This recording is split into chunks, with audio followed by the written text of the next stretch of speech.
السلام علیکم ورحمۃ اللہ وبرکاتہ۔ اعوذ باللہ من الشیطان الرجیم، بسم اللہ الرحمن الرحیم۔ الہاکم التکاثر حتی زرتم المقابر۔ جی ناظرین، آج ہم جس حوالہ سے گفتگو کرنے جا رہے ہیں وہ یہ ہے، آپ اس معاشرے کے اندر دیکھیں گے، بلکہ پہلے آپ اپنے ہمسایہ ملک یعنی ہندوستان دیکھیں گے، وہ اپنی مورتیوں کو خود ہی بنا کر ہاتھوں سے ان کو پوجنا شروع کر دیا انہوں نے، اور وہ پوج رہے ہیں۔ لیکن یہ امت مسلمہ کہتی ہے ہم کسی سے کم نہیں۔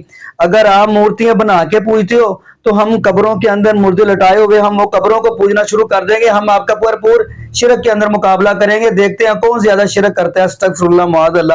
ناظرین، اسی واللہ سے آج ہم آپ کو ویڈیو دکھانے جا رہے ہیں مفتی اکمل قادری حفظہ اللہ تعالیٰ کی، جنہوں نے ان بریلویت کو اچھے سے سبق سکھایا۔ انہوں نے کہنا یہ ہے، ٹھیک ہے وہ بریلوی ہیں، لیکن اس کا کہنا یہ ہے کہ اس کا مطلب یہ نہیں ہے کہ آپ نبی پاک صلی اللہ علیہ وسلم کے دین کو بگاڑ کر رکھ دیں کہ قبروں کی پوجا، مزاروں پہ موجا، کہیں عرس، کہیں میلے، کہیں لڈیاں۔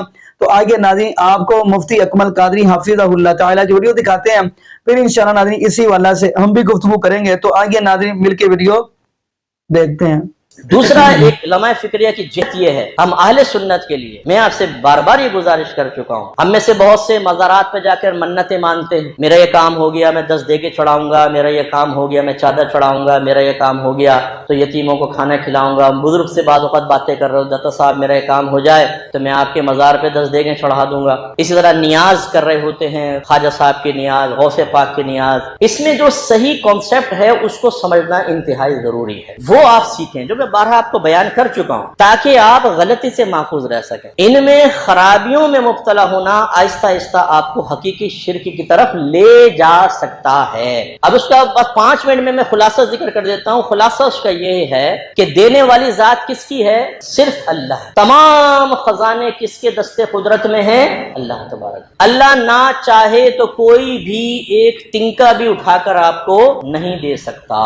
اللہ تعالیٰ ہی سب کچھ کرنے والا، وہ ہی حقیقتاً مشکل کشا ہے، وہی ہمارے مسائل کا حل کرنے والا ہے، وہی ہادی ہے، وہی ہمارا نگہبان ہے۔ یہ عقیدہ مضبوط کر لیں۔ منت مانی جاتی ہے اللہ تبارک و تعالیٰ کی بارگاہ، یہ ذہن میں رکھ بس۔ حقیقتاً منت اللہ سے ہے۔ منت کیا ہے؟ ایک وعدہ۔ آپ عبادت کیا کہ وعدہ کریں، کبھی یہ مشروط ہوتا ہے، کبھی غیر مشروط ہوتا ہے۔ مثلا آپ اللہ سے وعدہ کرتے ہیں، اللہ تعالیٰ میں تیری رضا کی خاطر اس سال رمضان کا اعتکاف کروں گا۔ اگر آپ نے یہ الفاظ زبان سے ادا کیے تو آپ پر اس سال کے رمضان کا اعتکاف واجب ہو جائے۔ یہ منت شرعی کہلاتی۔ یہ غیر مشروط اور کبھی مشروط ہوتا ہے، اللہ تعالیٰ اگر مجھے صحت حاصل ہو گئی تو میں 2 رکعت نفل پڑھوں گا، صحت حاصل ہو گئی تو 4 روزے رکھ لوں گا۔ یہ جائز ہوتا ہے اللہ سے ایسا وعدہ کرنا۔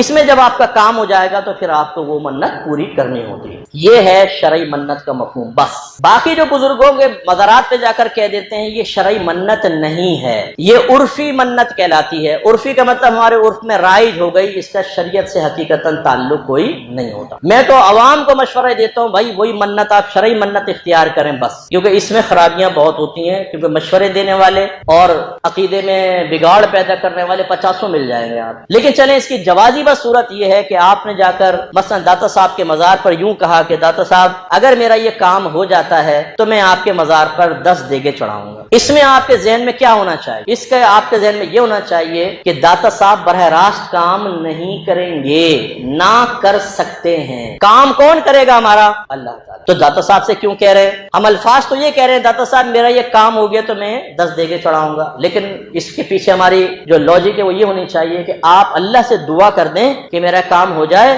اگر آپ کی دعا کی برکت سے کام ہو جاتا ہے، اور دعا کی ہے کہ نہیں کی، قبول ہوئی ہے کہ نہیں ہوئی، وہ کیسے پتہ چلے گا؟ کام ہو جائے گا تو ہم کہیں گے منت مانی تھی، کام ہو گیا۔ کام ہو جائے تو پھر آپ دیگے چڑھا دیں۔ تو ایک تو یہ بس ذہن میں کانسیپٹ دے گا اللہ تعالیٰ، داتا صاحب نہیں۔ دوسرا یہ ڈائریکٹ نہیں دیں گے بلکہ دعا کریں گے اللہ کی بارگاہ میں، اللہ مجھے عطا فرمائے گا۔ تیسری بات یہ ہے کہ جو کھانا کھلائیں گے وہ داتا صاحب کے لیے نہیں ہوگا، نہ داتا صاحب کا قرب حاصل کرنا مقصود، نہ داتا صاحب ثواب دیں گے، نہ داتا صاحب کو خوش کرنا مقصود۔ وہ کھانا صرف کس کے لیے ہوگا؟ وہ اللہ کے لیے ہوگا۔ اللہ تعالیٰ کو راضی کرنا مقصود, اللہ ہی ثواب عطا فرمائے گا بس. اسی لیے فقہاء نے واضح طور پہ لکھا کہ منت عرفی میں اگر آپ مقام متعین کر بھی دیتے ہیں وہ مقام متعین نہیں ہوگا.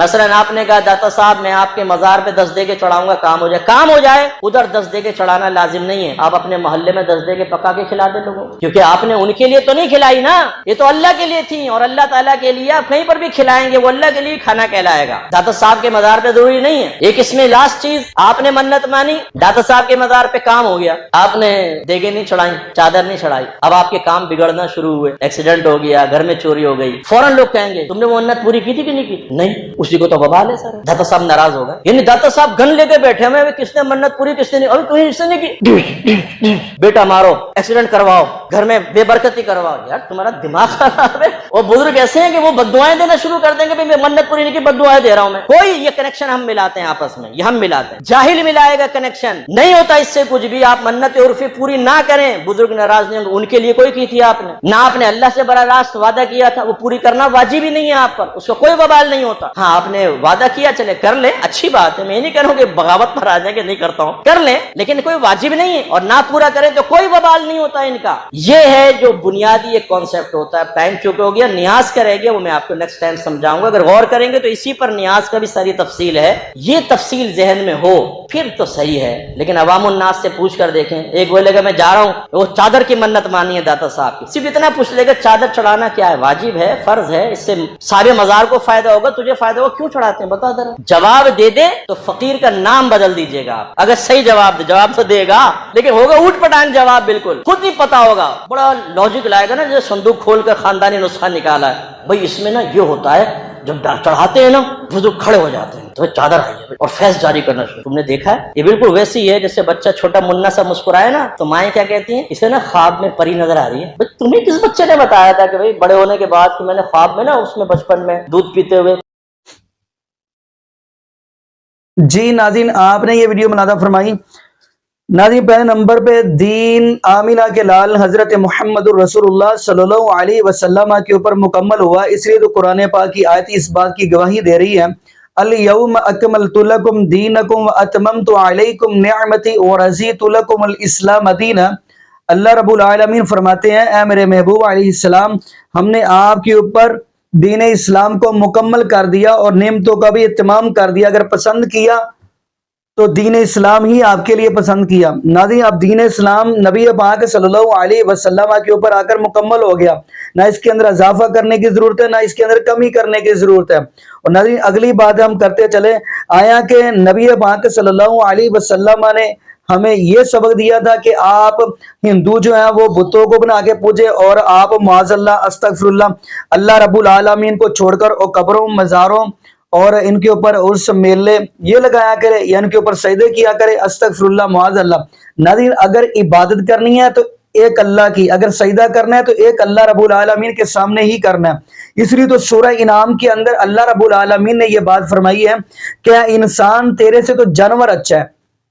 یہ بات اللہ رب العالمین نے کیوں کہی کہ اے انسان تیرے سے جانور اچھا ہے؟ آپ کبھی گرمی کے موسم کے اندر دیکھیں گے, گاؤں کے اندر جائیں گے, وہاں پہ لوگ اپنی بھینسوں کو نہلانے کے لیے لے کے جاتے ہیں. جب وہ نہانا شروع کر دیتی ہیں, نہا لیتی ہیں, تو مالک کنارے پہ کھڑے ہو کے پتھر مارتے ہیں, چھوٹے چھوٹے پتھر مارتے ہیں. اب وہ بھینسیں اپنے مالک کے کہنے پہ, مالک کے اشارے پہ وہ ٹھنڈا پانی چھوڑ دیتی ہیں. پھر وہ اپنے گھر جا پہنچتی ہے, آ کر اس نے مالک کا کھایا اور مالک کا کہنا بھی مانا ہے, مالک کے پیچھے پیچھے چلی ہے. اور آج ناظرین ہم اللہ رب العالمین کی ہر ایک نعمت کھاتے ہیں, اللہ پاک نے ہر نعمت سے نوازا ہے, لیکن اگر ہم اپنا سر جھکاتے ہیں تو معاذ اللہ استغفر اللہ غیر اللہ کے در پہ جا کر, قبروں پہ اوپر جا کر. حیرانگی والی بات تو یہ بھی ہے, جو قبروں میں چلا جائے, جو مر جائے, جس کو غسل بھی آپ خود دیں, کفن بھی آپ دیں, دفن بھی اس کو آپ کریں, مٹی بھی آپ ڈالیں, پھر کہتی ہے جی ہماری سب کچھ یہ سنتے ہیں, ہماری ہر خواہش یہ پوری کرتے ہیں, استغفر اللہ معاذ اللہ. اس لیے تو سورہ فاطر کی آیت بات کہہ رہی ہے, وما یستوی الاحیاء والاموات, زندہ اور مردہ برابر نہیں ہو سکتے. تو ناظرین یقین مانیے یہ کتنی بڑی شرم کی بات ہے. جبکہ نبی پاک صلی اللہ علیہ وسلم مکہ کے اندر آئے تو توحید کا اعلان کیا, تو نبی پاک صلی اللہ علیہ وسلم کے اوپر مکے والوں نے کیا ظلم کیا یہ بھی آپ کو پتا ہے. طائف کے اندر گئے تو وہاں پہ توحید کی وجہ سے کیا ظلم کیا گیا نبی پاک صلی اللہ علیہ وسلم کے اوپر یہ بھی آپ کو پتا ہے.